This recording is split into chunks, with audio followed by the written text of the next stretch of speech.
My name is Grant, and you are listening to episode 14 of the Casual Historian podcast. In this episode, James and I talk about the frequent comparisons made between the fall of Rome and current events in the United States. If you enjoy this episode, we would appreciate it if you gave us a rating and a review on iTunes, or on whatever podcasting service you use. If you have comments, questions, or concerns, you can email us at casualhistorian@gmail.com. You can also follow us on Facebook, Twitter, and YouTube. You can find this podcast, as well as other history-related content, at casualhistorian.com. But for now, on with the show.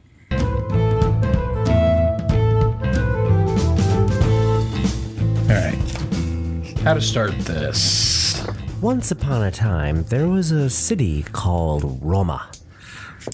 And as we know it in English, Rome. And somehow, because of weird coincidence, it amassed one of the largest empires the world had ever seen. And then it fell apart. But people kept being obsessed with it. Welcome to the history of Europe for the last 1,500 years. And probably a good chunk of the Middle East and North Africa, too. Maybe India as well. Yeah. Every single goddamn nation. It's like, we want to be like Rome, but the good parts, not the whole, collapsing part. And often without Italy.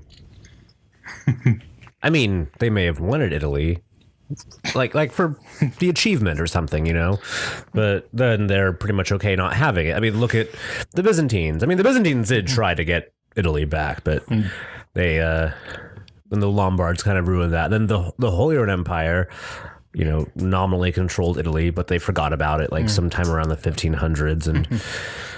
And then, of course, Russia, well, I mean,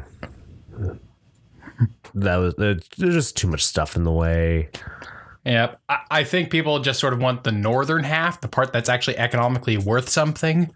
Well, the Spanish had good use for southern Italy because, it's positioned in the Mediterranean on trade routes at the time.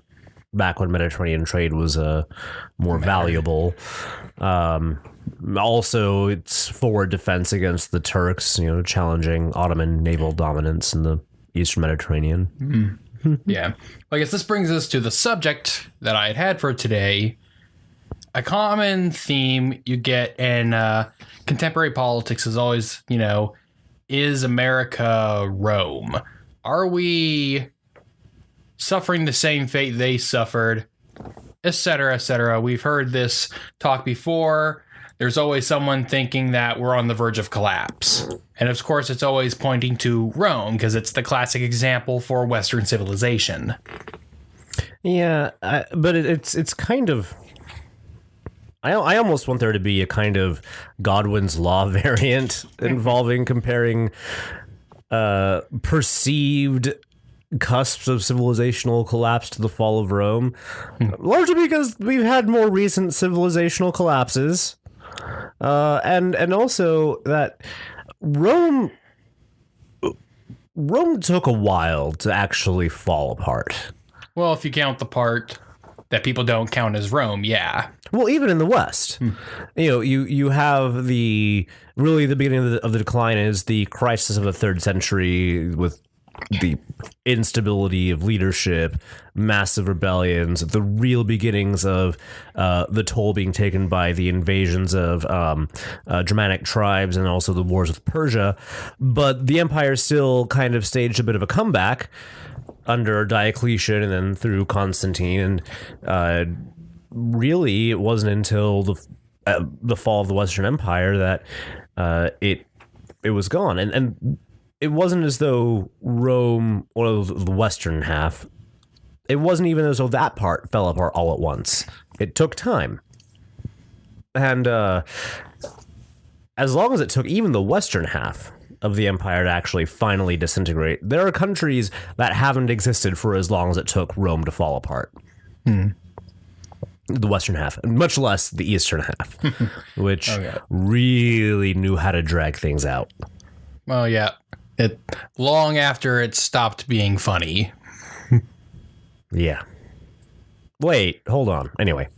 But yeah, so when people say that we're Rome, I mean, I guess it's kind of a natural response because we do inherit so much Roman legacy in terms of of law, culture, architecture, all of that, religion. But on the other hand, just because we have that heritage doesn't mean that we are on the cusp of Rome's collapse. And the reasons for Rome's collapse, some can be seen as parallel to what we experience now. Some are not so upfront. First of all, to address your idea that we need a Godwin's law for comparing things to Rome, I think I'm just going to go ahead and call that Varbel's law. Yay! I have a law. Note to self, that's the title for this episode. Oh, okay. I'll take it. Yeah, we'll make that a thing. We'll get a Wikipedia article out of this. All right, and I'll get working on Urban Dictionary as well. All right, so here's some of the common comparisons we have for whenever people say, "Oh, Rome, America's collapsing just like Rome." One of the first ones you usually get is military overextension. That's one of the common causes attributed to the fall of Rome. They had too damn many places to send too damn many men that they didn't have enough of or the money to fund them. Well, that one tends to betray just a lack of knowledge of the nature of warfare in Rome. By the time the empire reached its boundaries that are most commonly so well known, you have Hadrian's Wall in the British Isles, you have the Rhine, the Alps, and the Danube in Europe, you have the Euphrates and the desert in the Middle East, and, well, the Sahara itself pretty much meant that there was never any danger of invasion from sub-Saharan Africa. So much of the empire's strength was spent largely in defensive endeavors. It wasn't sending troops around the globe, and even what expeditions there were far outside of Rome's boundaries, like into Germany or for a time into Mesopotamia, were never long-lived. Trajan, who brought the empire to its greatest extent, which included, modern-day Iraq, as soon as Hadrian, his successor, was in power, he pulled back. Hadrian was someone who knew how to withdraw from Iraq. Yes, but then some of the later emperors, after the five good emperors, decide, hey, let's do that whole thing again. Well, there were, as part of the continuing wars with Persia, there would be offensives launched, but the goals weren't to conquer territory or to hold it. It was more to obtain strategic advantage. But they do raise a good point in that Rome's military commitments were heavy. By the time we get to the 3rd century and forward, you have the large-scale arrivals of Germanic tribes who are fleeing bigger, scarier tribes, arriving on the Rhine and on the Danube, which meant that the empire's resources were increasingly being sent to the borders. That's juxtaposed with an extremely weak central government in Rome itself, which meant that when rebellions happened, troops had to be pulled off of the borders to go deal with that. Oftentimes, generals would be like, you know what, I could be emperor too. And his troops are like, yeah, you could be. And then you pretty much have the entire 3rd century, which is a mess because of things like this. Meanwhile, at the borders, shenanigans as tribesmen cross into the empire. In the east, Persians continue to launch their attacks. Well, sorry, the Parthians, I should be more precise. But it is worth noting that the initial waves of tribes that arrived in the empire were actually kind of adopted into the empire. They were settled. They were called federati. They maintained their tribal identities, but they were called upon to help replenish the waning troop numbers of the empire, and played a crucial role in its defense. Like, one of Rome's most famous generals was a federatus, Aetius. Yes, those damn Italians couldn't be bothered to defend their own empire anymore. Well, actually, I mean, by the people we call Italians now were actually those Germanic tribes. So the Lombards, and before them the Goths. So. The Italia Latins. then. Yeah, well, I mean, there is the fact that there were a series of plagues, some famines, population was an issue, and especially in the western part of the empire, which never had much population density to begin with. Yeah, no one wants to live in France or Spain, unless it's the parts that are actually, making money. Yeah, well, at the time, it was just that because of the uneven development of civilization, you had the western half of the empire, which is full of tribes and forests and plains, so lots of green and white manna. But in the east, you had these great civilizational centers. You had the Greek city-states, the former heartlands of Lydia and Cappadocia, Syria, Egypt, Palestine, all of which were well-developed civilizationally and infrastructurally.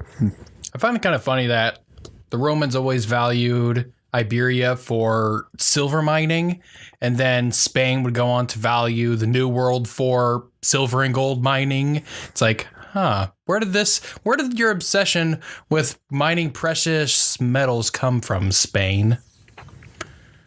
Spain learned a lot from its grandfather Rome. As a matter of fact, for a while, the Spanish monarch was also the Roman emperor. Just holy. Yes, well, so back to the America thing. So the overextended military, that's one of the common attributes. And of course, you don't have to look very far online to find people sharing maps of, here's America. Here's where all their bases are. How dare those countries like Iran and Korea, put their country so close to our military bases? Yeah. So, well, the overextended military. First off, we do have to acknowledge that American military prowess, or the value of American military prowess, has changed substantively over the last 20 years, especially since the War on Terror. Our military has been designed from the ground up to combat state actors, not large-scale terrorist operations, which has led to, the extended quagmires we've been in, since before I could legally vote, in Afghanistan, in Iraq, now increasing engagements in Syria, Yemen, Libya. The ineffectiveness of these commitments is one thing, but that doesn't translate to overextension, because the nation is not in any way analogous to the state of Rome from the 3rd century forward. We don't have a major geopolitical rival directly on our border, as they did in the Parthian and Persian empires. We don't have large-scale migration across borders. And despite what some people may, scream about immigration, migration from Mexico, legal or not, is not nearly on the scale that the Romans experienced coming across the Danube and the Rhine. Furthermore, while our population is not exploding at the rate it was some time ago, we also are not in any difficulty staffing our military. So the military overextension analogy doesn't hold. As to the relative success of the military in accomplishing goals, that's a separate matter. But the military is still nominally capable, not nominally, actually capable of defending the country from other states. Yeah, that's... Oh, yeah, we also don't have military, you don't have generals or admirals constantly declaring themselves head of state just because. Yeah, that's the whole... that's that whole Roman martial virtue thing. Long after the Romans in Italy stopped providing men for the army, they still enjoyed gladiatorial combat because they wanted to experience that old kind of Roman masculinity vicariously through foreigners. Yeah. Well, and I think that's an interesting point as well. That also links to the fact that the core of Roman society, especially the society in Italy proper, was nominally militaristic. We don't have an equivalent state in society. While we do have a great deal of respect for our military and for the people who serve in it, society itself is not nearly as militarized as Roman society was. Contrary to what critics of modern media might think. Well, yeah, it's definitely a very different kind of. Also, the role of the military in our society is different from the role it played in Roman society. Yeah. So, aside from that, of course, there's also the financial problems Rome was having towards the end. And part of Rome's financial problems, of course, were caused by the perceived military overextension. They couldn't afford to man all their frontiers all at once.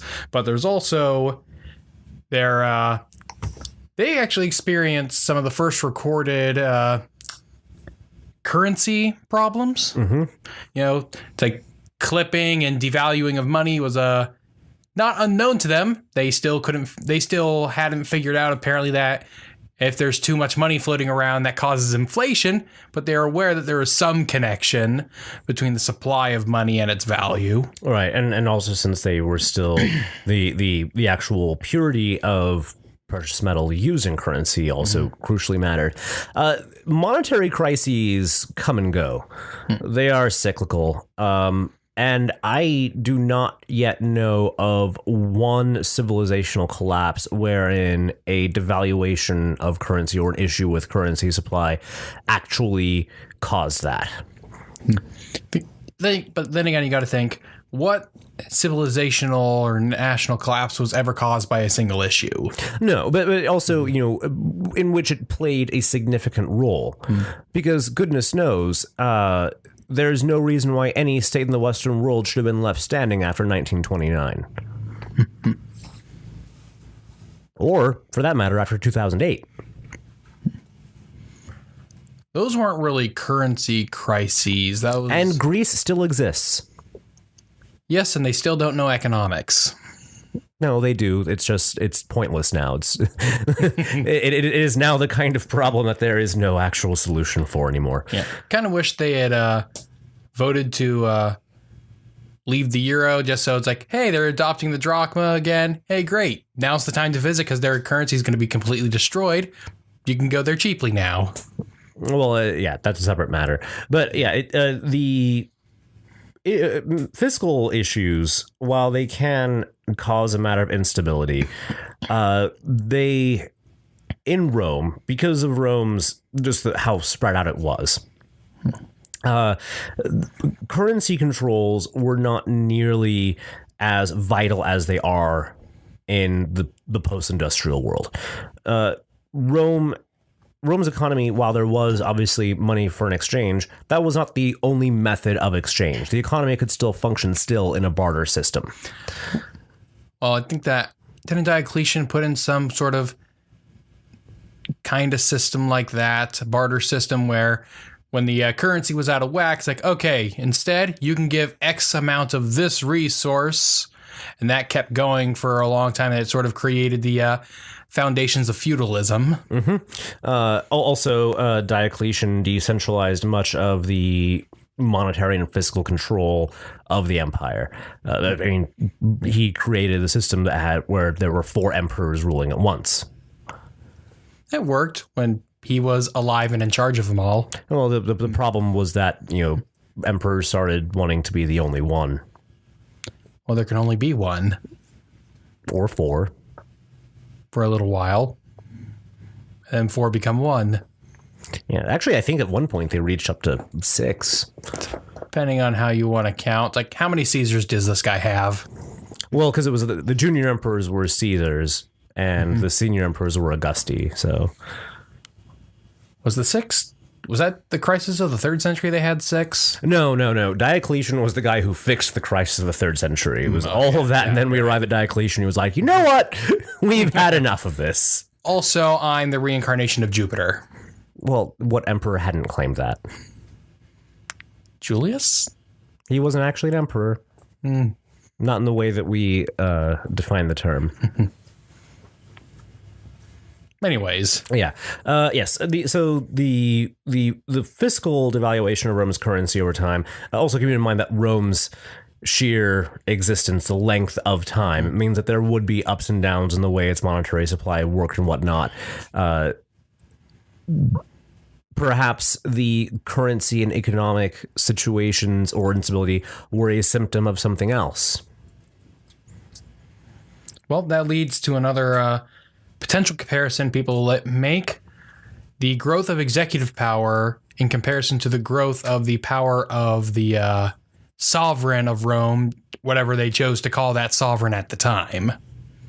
However many titles they were giving. Well, let's see. There used to be a king. Then they decided they really didn't like kings. And they had a republic. And Those were consuls. And then they had dictators betwixt those consuls. And then They just started making praetors and proconsuls. And yeah, so one of the things with Rome was first off, the Republic, the nature of the Republic itself was that Rome was governed by the senators nominally. The trouble with that was that the senators could only be pretty much old men from Rome itself, as in the city. Yeah. So as the empire grew, the provinces had virtually no representation in government, and the Romans were quite proud of that because the provinces were subjects, and unless the provinces got promoted to being colonies, because that's somehow nicer, when you get to the fall of Julius Caesar and the Civil War, and then Octavian becomes Augustus and becomes the first emperor, he's still nominally just the leader of the Republic, as his title was Princeps, the first citizen.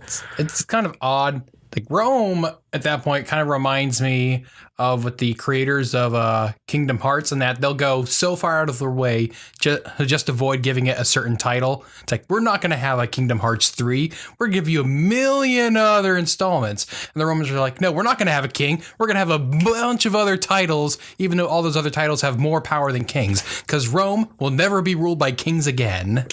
Well, they didn't really do too well with that in the 19th century, did they? Looking at you, House of Savoy. But the issue with the titles is that the titles the emperors from Augustus to Diocletian carried were basically civil and military titles that predated the empire. We get the word emperor from imperator, which was just a military commander. That was one of Augustus' titles. Augustus was also Princeps, as we mentioned, because of his the first citizen. Nominally, he and his successors were still accountable to the Senate and still chosen by the Senate. At no point before Diocletian was the imperial office actually hereditary. I mean, legally hereditary. De facto, it was. It's kind of like the Habsburgs in the Holy Roman Empire. Nominally the emperors were elected, but you knew it was going to be a Habsburg. It was like there's always one somewhere. Except for that time, there wasn't, and people were upset. And when you get to Diocletian has this big series of reforms where he abolishes a lot of the trappings of the emperor as being accountable to the Senate. And that's the end of what's called the Principate and the beginning of what's called the Dominate, where the emperor was clearly, unabashedly an absolute ruler. And it was largely in response to the sheer instability of the 3rd century, where you had many emperors who were just extraordinarily weak, who were completely incapable of enforcing their will, even in the capital, much less in the provinces. Trying to remember how many years of the ex-emperors were there. Well, there was the year of the four emperors. There was also, and that was what followed Commodus. I believe there was also a year of the 5 emperors at some other point. Yeah, I believe that there was just one. The year of the 4 emperors is what followed the downfall of Commodus, and that led into the creation of like the last stable, air quotes, stable dynasty in the empire, the Severian dynasty, and that one ended with a narcissistic. No, it didn't. I'm sorry. Severus Alexander was the last Severian. He was actually reasonably competent, but people had had enough of his family, so his guards killed him and his mother because she was the camp too for reasons. Anyway, yeah, and then that's where the crisis of the third century really goes, where you have emperor after emperor after emperor who has no institutional connection to a previous one. They were wealthy people who bought the Praetorian Guard. They were ambitious generals. Meanwhile, you have parts of the empire just breaking off, declaring independence. So, if anything, one of the symptoms of at the beginning of Rome's decline, which is that third century, wasn't so much the overweening growth of executive power, it was the total collapse of it. There was no central direction in terms of policy or politics. The Senate was only interested in its own luxury and wealth. Emperors were bought, sold, dethroned, murdered, without any real sense of capacity. It was the provincial governors who were just delegates from Rome, usually held more power. But then you get to, after the crisis of the third century is over, you get to the fourth century, you have Diocletian's reforms, in which the emperor becomes much more powerful in law as well as in fact. But Diocletian also took the approach of having 4 emperors at once, who were nominally supposed to work together, which of course means civil war. Wait, what? But yeah, so the issue of the balance of executive power versus legislature is a questionable one to me. One, because the very nature of the Roman legislature is completely alien to ours. You know, theirs was a unicameral oligarchic group that really did not do much. Ours is a bicameral oligarchic group that doesn't do much. Where was I going with that?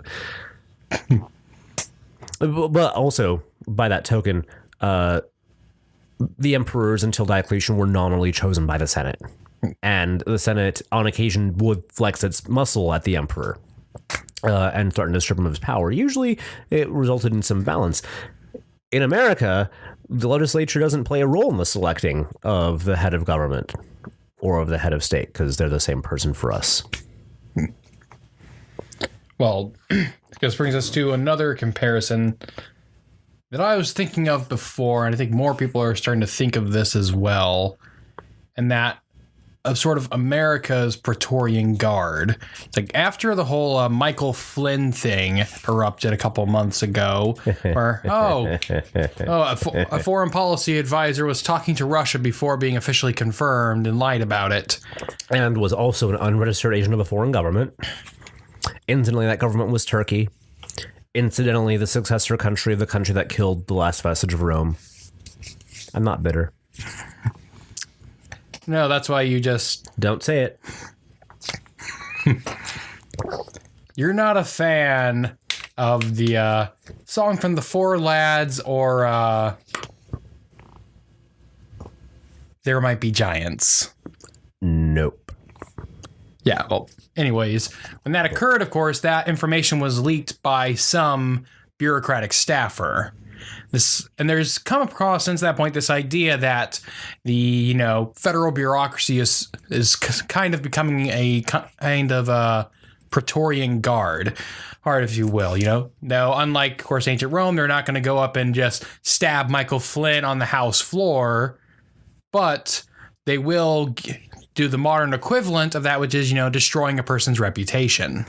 Well, in the case of first off, the Praetorian Guard was basically an elite military unit, and it was tasked with the protection of Rome itself, and also nominally the emperor. But the Praetorian Guard actually predates the emperor. But when you really examine the role, like you're mentioning the American civil service as being a kind of new Praetorian Guard, Rome had actually a very well-functioning civil service of its own that did not play the role of backstabbers or whatnot. And in the case, honestly, of the Flynn controversy, Flynn had actually committed some questionable activities. Many of us would actually tend to look at the civil servant who leaks this information as being more of a whistleblower than a power-hungry Praetorian Guard trying to stab an emperor. And honestly, given the fact that the Praetorian Guard wasn't a military unit, an elite military unit, the closest parallels to that really in America might be, say, many of the agencies, the intelligence services, national law enforcement, like the FBI, National Security Agency, not so much in the civil service. And I also might add that the other things, that one of the features of the Praetorian Guard was that they were highly mercenary, obviously, considering they could be bought and sold. Actually, in fact, the year of the Four Emperors, the Praetorian Guard literally conducted auctions for the office of emperor. And yeah, Lord, how did Rome survive after that? But we don't have a similar situation now. We don't have a bureaucracy, civil service. We don't have military services that can be bought and sold in that way. Not so brazenly, at least, Oliver North. But when we really do look at the comparison there, I tend to see our Praetorian Guard would be basically the the Secret Service, but the Secret Service also hasn't yet put a president, into the Oval Office or removed one from the Oval Office. Allegedly. There's no get out of here with your conspiracy theory nonsense. There's no proof that the Secret Service or any of the intelligence services have ever actually attempted or even succeeded in placing a favorite in the Oval Office or removing one they didn't like. We've only ever used our intelligence services to remove foreign leaders we don't like, never our own. Yeah. All right, so this is a conversation that could go on for a long time. There are going to be books dedicated to this forever, because there always are. Yeah, and the place that Rome occupies in the Western mindset means that it becomes the archetype to which we compare things to. The things that where we find similarities, we can also find so many differences. I think that at the end of the day, when you look at the comparison, are we Rome on the verge of its fall? Well, Rome took a good couple centuries to fall. Yeah, though, in their yeah, but I think the reason their fall took a lot longer was mostly because it took for goddamn ever to get messages anywhere. Well, it wasn't merely communication, how funny that a lack of communication could be seen as perpetuating an empire. Well, that did definitely play a role in the survival of some exclaves of the Western Empire. After what? What did that? It's like what? Rome fell to who? When did that happen? Who are the Goths? No, but the other thing too is that Rome also had developed a largely effective civil service. While its military survived, actually the civil service survived the fall of the empire in many cases. The military was still rather powerful. And Rome also did at times reach the brink of total collapse, but always bounced back from it. We haven't reached even one of those early collapses. If you look before the empire itself, the chaos that surrounded the rivalry of Pompey and Caesar would be enough to rend other civilizations apart. Rome survived it. We haven't gotten to that point. Our nearest point to that would have been our Civil War, which was over 100 years ago. Yes. If I had to pinpoint a point in U.S. history or a point in Roman history in comparison to where we are in the U.S. now, the closest I would come to is the period of the Gracchi. It's after the Punic Wars. We've defeated our first apparent obvious big enemy, the Soviet Union. And so we're facing a largely unchallenged in our world ocean, for lack of better comparisons, for their Mediterranean. And we are aware of threats, but the threats are still somewhat distant, as the Romans were aware of the Parthians, for example, and Rome's nearest geopolitical rivals, the Seleucid Syria and Ptolemaic Egypt, kept, squabbling with each other, weakening themselves. We don't really have quite such a privileged position on the world stage. I think that you might have been right in your association with the Gracchi period, maybe 20 years ago. Yeah. So I think this will be a discussion we'll shelve for now. We may come back to it at some later point when either of us have any more thoughts on it. But for now, I want us to do a bit of a follow-up on a previous episode. So a couple episodes ago, we talked about, the disappearance of centrist politics in the Western world, especially in Europe, and I put more attention on it in the United States. And I want to do a follow-up on that in light of recent events. In the last month or so, there have been a few elections that have gotten us attention into to the further disappearance of centrist politics and a possible resurgence, but that's a question mark coming out of France there. Well, not just France. So this is... Heavens, this has turned into a year of major elections without anybody planning on it. Theresa May, I'm looking at you. But there were two big elections that took place in which we saw a possible resurgence of the center. The first one happened to be in a tiny country that people may have heard of called the Netherlands.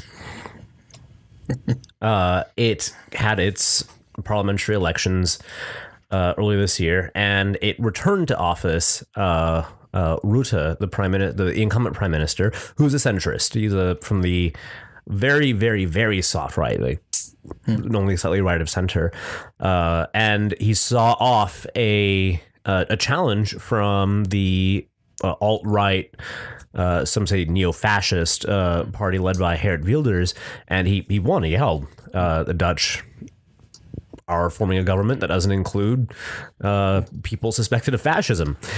France now is in the midst of its electoral cycle. It had its first round of voting 1 week ago, because today is Sunday. For those of you who don't know, we're recording on a Sunday.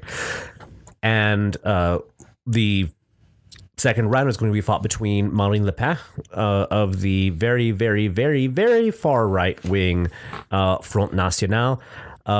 And her challenger is the centrist candidate Emmanuel Macron, who's leading a political movement called En Marche. Now, what's interesting about Macron is that he's adopting almost Bernie Sanders-esque campaign tactics. Much of his campaign is crowdsourced and crowdfunded, and he, even before the before the first round of the elections, was pulling large amounts of people into his rallies.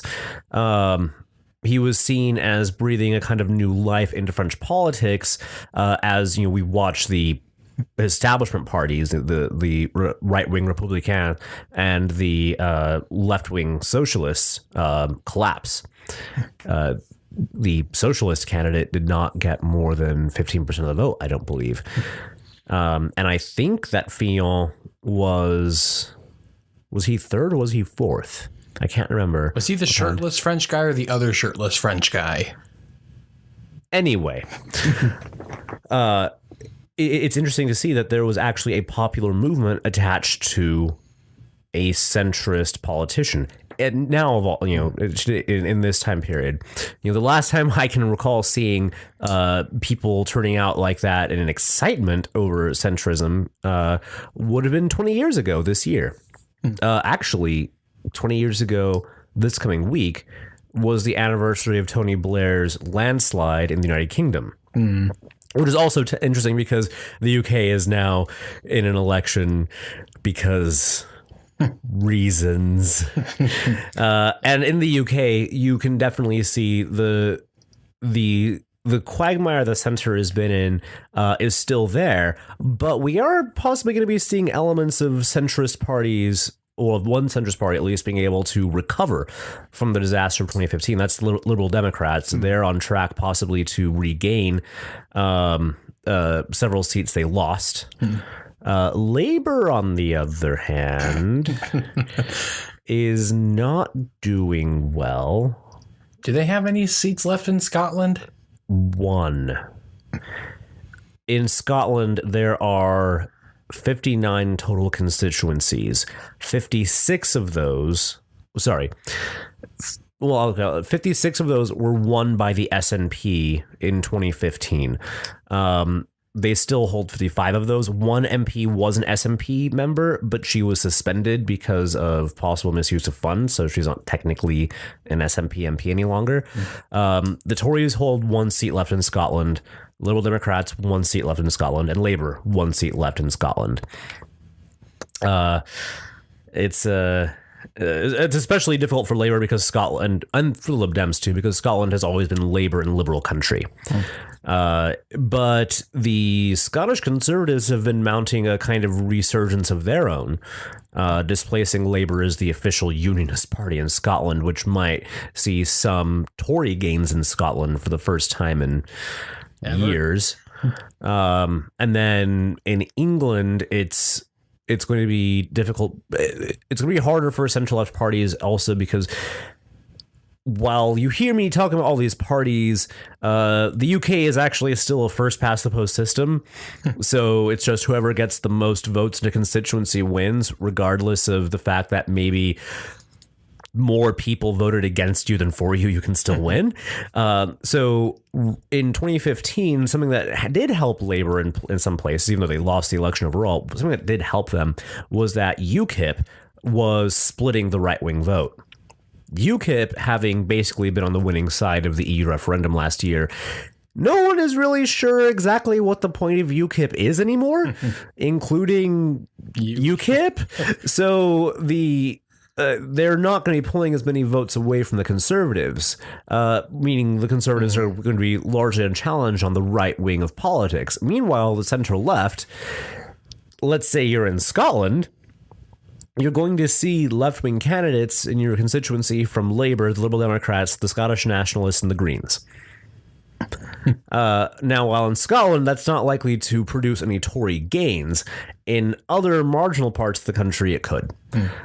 So and also against this whole backdrop of Labour's existential crisis is that Labour itself is caught in a power struggle between, centrists and the soft left in the party and the hard left.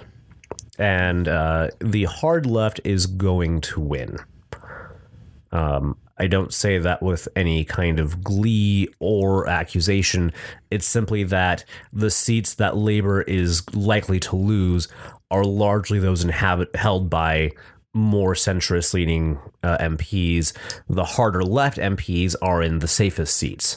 So in the aftermath of this election, if it goes the way the polls are suggesting, the current Labour leadership is going to be safely in place for the foreseeable future. Now, I haven't kept up much with what's been going on in the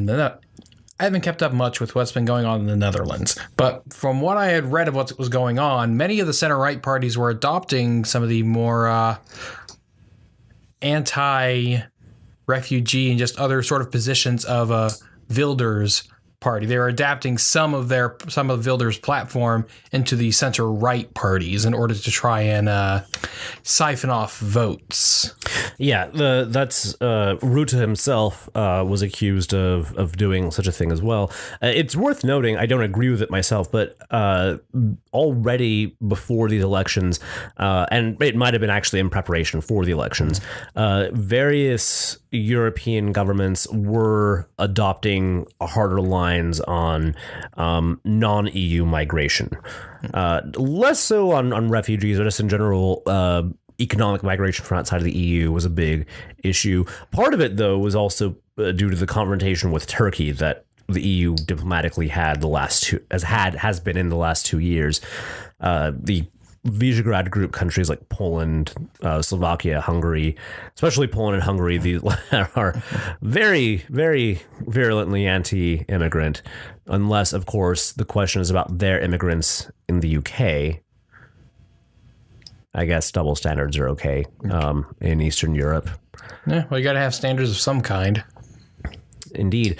Yeah, it's very interesting to note how the Tories in the UK also adopted similar positioning, largely taking the wind out of UKIP sails, especially under Theresa May. David Cameron was a very liberal kind of conservative. He was very social liberal, socially progressive. It was a Tory government that introduced equal marriage in England and Wales, for example. I don't think anyone could see this current prime minister doing anything so progressive for LGBTQ people in the UK.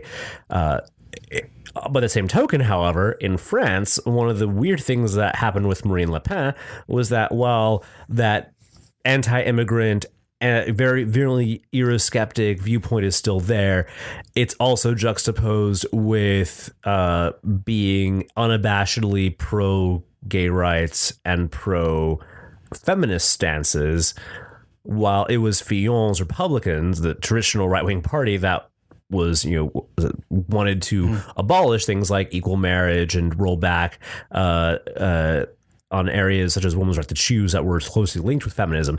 So it was Le Pen's far right party has cherry picked some very interesting subjects from what's traditionally left-wing territory in politics. And it's something that she's often, compared with Nigel Farage of UKIP in the United Kingdom, compared with Donald Trump here. And it's very interesting to see how she has reached out into communities meaningfully in ways that neither Farage nor Trump had done. But, I would say that, if there are any French voters thinking of listening to this for whatever reason, that also understand English, Le Pen, for all of her willingness to talk about how much she cares about gay rights, no one should trust her on those, considering that she's very much willing to cozy up to Vladimir Putin. Well, she just wants to recreate that old Entente Cordiale. Yeah, except, back then, Tsar Nicholas II wasn't nearly as mean as Putin. No, he was just completely, what? Those are people? No, okay, no. Nicholas II was actually the first leader of a major country in the world to ever propose large-scale disarmament on an international level. That's not something that Vladimir Putin could ever be seen doing. I think that had more to do with, we're industrially kind of not capable of matching the rest of you guys. So if the rest of you guys could sort of just lower your military arsenals down to our level, that'd be great. Russia still had the largest standing army in the world. Yeah, but half of them had just brooms. And have you been hit in the face with a broomstick, Grant? It hurts. But yeah, basically, going back to the actual premise of this, there's not going to be some sort of weird, new Franco-Russian alliance, because what would it be to oppose? A big part of the Entente Cordiale in the early 20th century was to attempt to contain or balance out Germany. And Germany, while it is still powerful, does not play nearly the role in Europe now that it did 100 years ago. Well, they're probably playing against the Merkel Reich and NATO. Except France is part of NATO. And if by less... Merkel Reich you mean the EU, France is actually one of the two key parts of the EU. Yes. Honestly, because as we've seen, the EU doesn't really care much about the UK leaving. They just want them to hurry up about it. France leaving the EU would be the end of the EU. Yep, and, Le Pen wants to get out of the EU and I think NATO, I've heard. Yeah, but it's also going to be interesting to see how French politics looks after the election, in large part because, for American listeners who may not know this, in addition to France's presidential election taking place in 2 rounds, it's also the only election that happens at that time, meaning that when the president is decided in a few weeks, they are going to enter office with a legislature not elected alongside them. The parliamentary elections are later on this year, and both of them come from parties. I think Le Pen's party has maybe 1 or 2 members of parliament right now, and Macron's party, En Marche, has only existed since 2015, so it has no representation in the legislature at all. So it's going to be interesting to see the power dynamics of having a president from outsider parties with little representation, because despite the collapse of the Republicans and the socialists in the presidential election, I don't think that collapse is likely to repeat itself in their legislative elections later this year. I remember from mid 2016, there was an article in The Economist that came along with the cover on The Economist, which the cover of The Economist had four women leaders on it. There was Theresa May, Angela Merkel, Marie Le Pen, and Hillary Clinton. And in this article, they were talking about how they're comparing our world to that of the latest season of Game of Thrones, where if you've seen the latest season of Game of Thrones, how it ended, basically you have women in charge everywhere. And I remember this article and the cover was saying, well, you know, our world's about to become like Game of Thrones. Women are going to be in charge everywhere. And then some of that got stopped. Yeah, well, November 2016 definitely would have removed Hillary Clinton from that picture. I'm not sure that I'm keen on that fact, to be honest, given what the alternative was and is 100 Days of Summer. And of course, Le Pen is still a long shot to win in France. But May and Merkel are in power. Looking forward, actually, for the first time in quite a few years, Merkel actually has a serious challenger for leadership of Germany. She's still the favorite to win, but in large part, depending on how things go, she could be ousted. Or in a humorous turn, she could end up being the deputy chancellor in some weird coalition. I don't think that she would stay if that were the case, though. She would probably retire. But it's there have been some big strides in with female leadership, and I think that one of the biggest strides is that leadership of major countries. There haven't been this many women in charge of major countries simultaneously in a very long time in world history. Possibly ever? All at once? I mean, countries all around the world have had women leaders at different points, but I don't think they've ever all been this many in power all at once. Certainly not in the what's called the so-called age of democracy. Definitely not in the 20th century, and not in terms of great powers. So that is unprecedented. It is something to be celebrated. But it is also important to note that the weird changes on the horizon. Theresa May is prime minister and she's going to win this election, but there is a very valid question, which would be, will she be prime minister after 2022?